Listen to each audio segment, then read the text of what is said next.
ধাবাতে কি আমরা যখন পনির দো পেঁয়াজা অর্ডার করি তখন এভাবেই সার্ভ করে। তো চলো দেখা যাক আজকে ধাবা স্টাইলে paneer do pyaza. Hi everyone, welcome back to my channel নিপার ঘর সংসার। নিপার ঘর সংসারের আরেকটি রেসিপিতে তোমাদের অনেক অনেক স্বাগত।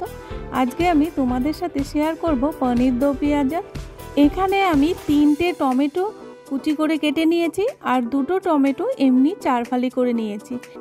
হাফ ক্যাপসিকাম টুকরো টুকরো করে, আর নিয়েছি তো পেঁয়াজ কুচি করে কেটে নিয়েছি আর 2টো পেঁয়াজ ছাড়িয়ে ছাড়িয়ে কেটে নিয়েছি। আর পনির তো লাগবে, এখানে 250 গ্রাম পনির আছে। চলো তাহলে দেখা যাক পনির দো পেঁয়াজা আমি ধাবা স্টাইলে কিভাবে তৈরি করছি। গ্যাসের উপর কড়া বসিয়ে দিয়েছি। অনেক রকমভাবে পনির দো পেঁয়াজা করেন, আমি যেভাবে করি সেটাই তোমাদের সাথে শেয়ার করছি। ভিডিওটা স্কিপ না করে পুরো ভিডিওটা দেখার অনুরোধ রইল। কড়াটা গরম হয়ে গেলে দিয়ে দিতে হবে 2 থেকে 3 চামচ সর্ষের তেল। পুরো রান্নাটাই আমি সর্ষের তেলে করব, তোমরা চাইলে সাদা তেলেও করতে পারো। তেলটা গরম হয়ে গেলে তেলের মধ্যে অ্যাড করে দিতে হবে 8 থেকে 10 দানা গোলমরিচ, আর দিয়ে দিতে হবে 1 টিস্পুন গোটা জিরে। এবারে অ্যাড করে দিতে হবে কুচিয়ে রাখা পেঁয়াজগুলো। পেঁয়াজগুলোকে হালকা ব্রাউন করে ফ্রাই করে নিতে হবে। পেঁয়াজটা হালকা ফ্রাই হয়ে গেছে, এবার এর মধ্যে অ্যাড করে দিতে হবে 1 চামচ আদা পেস্ট, আর দিতে হবে 1 চামচ ধনে গুঁড়ো, টিস্পুন হলুদ গুঁড়ো, 1 টিস্পুন কাশ্মীরি লাল লঙ্কার গুঁড়ো কালারের জন্য, 1 টিস্পুন জিরে গুঁড়ো। এবারে গ্যাসের আঁচটা একদম কমিয়ে 1 মিনিটের মতো সব মশলাগুলো ফ্রাই করে নিতে হবে। কিছু গুঁড়ো মশলা আছে, সেই জন্য গ্যাসের আঁচটা একদমই ডিম থাকবে, না হলে পুড়ে যাওয়ার ভয় থাকে। এবারে দিয়ে দিতে হবে টেস্ট অনুসারে নুন। নুন দেওয়ার পর আরও 5 থেকে 10 সেকেন্ডের মতো ফ্রাই করে নিতে হবে। এবারে দিয়ে দিতে হবে কুচিয়ে রাখা টমেটোগুলো পরে দিতে হবে। আগে যদি টমেটো দেওয়া হয় তাহলে টমেটোগুলো সেদ্ধ হয়ে গলে যাবে, আর পেঁয়াজটা কিন্তু ভালো ফ্রাই হবে না, খেতেও ভালো হবে না, সেই জন্য টমেটোটা পরে অ্যাড করতে হবে। আর এখানে অ্যাড করে দিচ্ছি 4 ভাগের 1 ভাগ ক্যাপসিকাম লম্বা করে কেটে। এবার সমস্ত উপকরণগুলোকে আর একটু ভালো করে কষিয়ে নিতে হবে। কষিয়ে নেওয়া হয়ে গেলে আরও 2 থেকে 3 মিনিট ঢাকা চাপা দিয়ে রান্নাটা করতে হবে।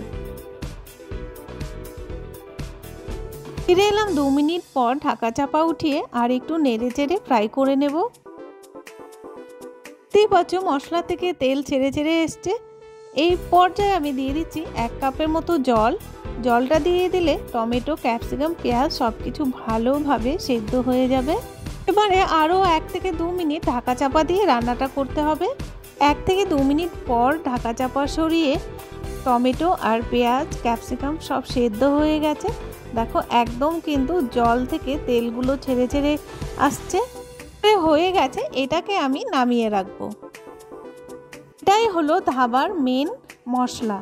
তো এবার এই মশলাটা ঠান্ডা হলে এটাকে পেস্ট করে নিতে হবে। একটা সাইডে রেখে দিচ্ছি ঠান্ডা হওয়ার জন্য।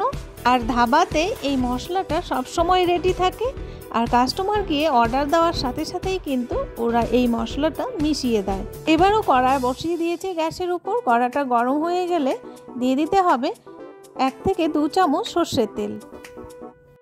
এর জন্য দিয়ে দিচ্ছি 5 থেকে 6টা গোলমরিচ দানা, একটা শুকনো লঙ্কাটা একদমই অপশনাল, তোমরা স্কিপ করে যেতে পারো, কিন্তু শুকনো লঙ্কাটা দেন না, তো আমি একটা ফ্লেভারের জন্য দিয়েছি। পরে শুকনো লঙ্কাটা 2 থেকে 3 সেকেন্ড ফ্রাই করে নিতে হবে। আর ফোড়নে দিতে হবে 1/2 টিস্পুনেরও কম সাদা জিরে। ফোড়নটা ফ্রাই হয়ে গেলে অ্যাড করে দিতে হবে আমি যে টুকরো টুকরো করে ছাড়িয়ে রেখেছিলাম পেঁয়াজগুলো, সেই পেঁয়াজগুলোকে অ্যাড করে দিতে হবে। আর এই পেঁয়াজগুলোকে কয়েক সেকেন্ড ফ্রাই করে নিতে হবে হালকা করে। পেঁয়াজ ফ্রাই হতে হতে এইদিকে পনিরগুলো আমি কেটে নিচ্ছি। পনিরগুলো একটু বড় বড় করে টুকরো টুকরো করে নিতে হবে। পনির দো পেঁয়াজার পনিরগুলো কিন্তু একটু বড় বড় করেই কাটতে হবে। গ্রেভির যে মশলাটা আছে সেটা ঠান্ডা হয়ে গেছে। এবার এটাকে একটা মিক্সচার জারে দিয়ে পেস্ট করে নিতে হবে।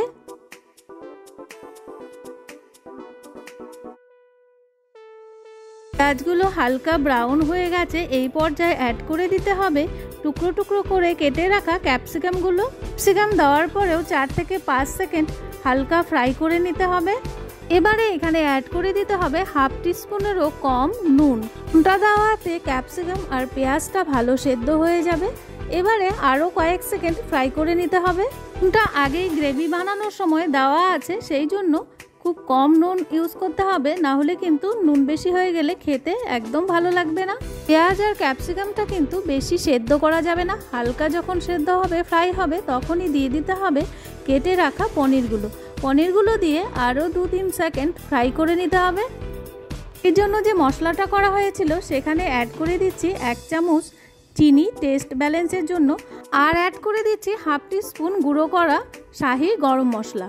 পনিরের গ্রেভিটা যখন করেছি তখন চিনি আর গুঁড়ো করা গরম মশলা দিতে ভুলে গেছিলাম, সেই জন্য এখন আমি অ্যাড করে দিলাম।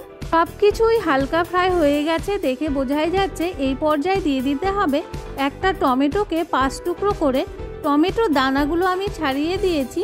পনির দো পেঁয়াজা কিন্তু ছোট থেকে বড় সকলেরই প্রিয়। এই পনির দো পেঁয়াজা রুটি, পরোটা, নান রুটি, ফ্রাইড রাইস, পোলাও, গরম ভাত সব কিছুর সাথেই কিন্তু খেতে খুব ভালো লাগে। এই পর্যায়ে অ্যাড করে দিতে হবে এই যে গ্রেভিটা করে রেখেছিলাম, সেই গ্রেভিটা এখানে অ্যাড করে দিতে হবে। ধাবাতে কিন্তু এই গ্রেভিটা অল টাইমের জন্য রেডি থাকে। কোনো কাস্টমার গিয়ে অর্ডার করলেই পনির, পেঁয়াজ, ক্যাপসিকাম ফ্রাই করেই এই গ্রেভিটা পনিরের মধ্যে অ্যাড করে দিয়ে কাস্টমারদের সার্ভ করে দেয়। ধাবাতে যখন আমরা পনির দো পেঁয়াজা অর্ডার করি তখন কিন্তু ওরা একটা জিনিস মেশান, সেটা হলো ডালডা। সেই জন্য কিন্তু আমরা ধাবার পনির দো পেঁয়াজাটা বেশি একটা খেতে পারি না, অল্প খেলেই আমাদের মুখটা যেন কেমন হয়ে যায় আর বেশি খেতে ইচ্ছে করে না। আর আমি এখানে 5 থেকে 6 চামচ তেল দিয়ে এই পনির দো পেঁয়াজাটা করলাম। এটা খুব হেলদি, বাচ্চাদের জন্য খুব ভালো, আর ঘরের বানানো খাবার তো সকলের জন্যই খুব ভালো। গ্রেভিটা মেশানোর পর আরও 2-3 মিনিট ভালো করে মিশিয়ে নিয়ে রেডি হয়ে যাবে পনির দো পেঁয়াজা। আর পনির দো পেঁয়াজাটা খেতে কিন্তু টক টক মিষ্টি মিষ্টি হয়। এখানে আমি টক দই বা কোনো কিছু ইউজ করিনি, টমেটোটা দিয়েছি বেশি করে, সেই জন্যই কিন্তু টক টক মিষ্টি মিষ্টিটা হয়ে যাবে। এবারে পনির দো পেঁয়াজাটা হয়ে গেছে, গ্যাসটা অফ করে দিয়ে 2-3 সেকেন্ড ঢাকা দিয়ে স্ট্যান্ডিং টাইম দিয়ে দিব, তারপর নামিয়ে নেব পনির দো পেঁয়াজা। এবারে নামিয়ে তোমাদের সার্ভ করে দেখাচ্ছি কেমন হয়েছে পনির দো পেঁয়াজা। পনির দো পেঁয়াজা একদমই রেডি। আমি সার্ভ করেছিলাম ফ্রাইড রাইসের সাথে, তোমরা যে কোনো রুটি, তন্দুরি রুটি, নান রুটি, পরোটা, ফ্রাইড রাইস, গরম ভাত যে কোনো কিছুর সাথেই খেতে পারো।